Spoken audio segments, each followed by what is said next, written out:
It was, and I'm like, oh, I got gas on my chest. And all of a sudden, it starts like to get a little worse, and then my arm starts to feel a little numb, and I'm like, I don't like the numb arm part, right? Arm numb. I don't like that part.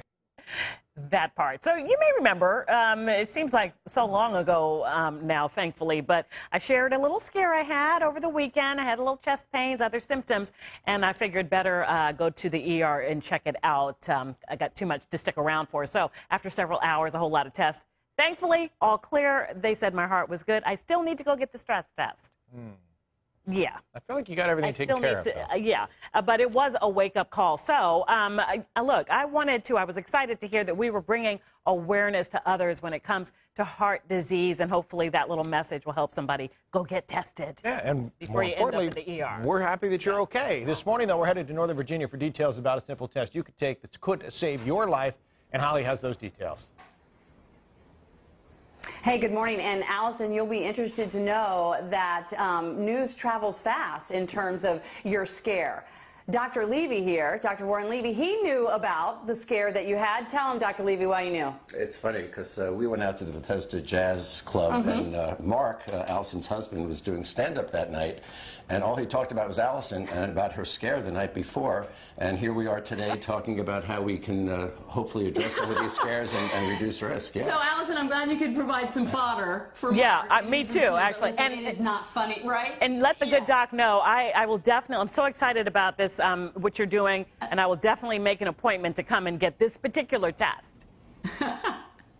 He did already ask if you had your stress test. I reported the news, so he's watching you. Right. But listen, it's not funny business. We're making light of it this morning right here off the top. But coronary heart disease is not funny business at all. It's the number one killer. It's the number one killer of both men and women. Let's not forget, more women have heart attacks and die from heart attacks in the United States every year than men. So women shouldn't think they're immune from this, but 800,000 Americans die every year from cardiovascular disease. So I think people are familiar with the stress test. Like, I mean, everybody's heard of that. They may not understand exactly how it works. But tell me about this coronary calcium score. Right. By the way, what they don't know is that you're going to have a stress test later this morning, and we're going to show that. But a coronary calcium score is a very simple way of knowing whether there's evidence of any coronary disease. That means blockages in the arteries that provide the blood to the heart. That's what gives you a heart attack. So this is a picture of the scan right here. So kind of explain it to me. There we go. So a CAT scanner, they may have a picture of that, but it's a circular, it's a three-dimensional image of your heart. There's the CAT scanner. It's not scary. It's not claustrophobic. This test takes just a few minutes. There's no intravenous. There's no dye. But what we do is we get a very nice picture of the heart in 3 dimensions, and we can see whether there's any evidence of calcium in the walls of the coronary arteries.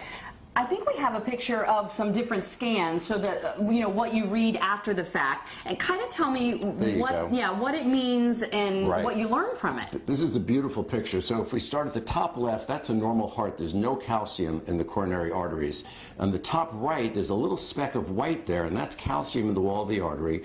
Bottom left, you can see there's more calcium, and the bottom right, there's a huge amount of calcium. That's a very high coronary calcium score in the bottom right, and that's indicative of significant coronary disease. So we have less than a minute, and I want 2 points I want to make sure that we get in. One, what do you do with that? Okay, this is really helpful to identify those patients for whom you need to provide them with maximal risk reduction.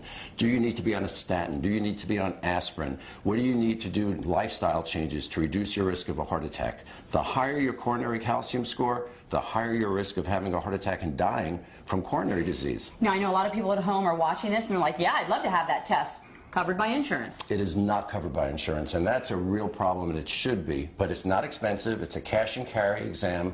It's low radiation, and you can usually get them for around $100. It's an investment well worth making if you fall into the right group for whom this is going to help with decision making in terms of how you're going to treat a patient to prevent them from having a problem. All right, so we've only just begun here with Dr. Levy because, yes, I am wearing my workout gear because I'm going to be hopping on the treadmill.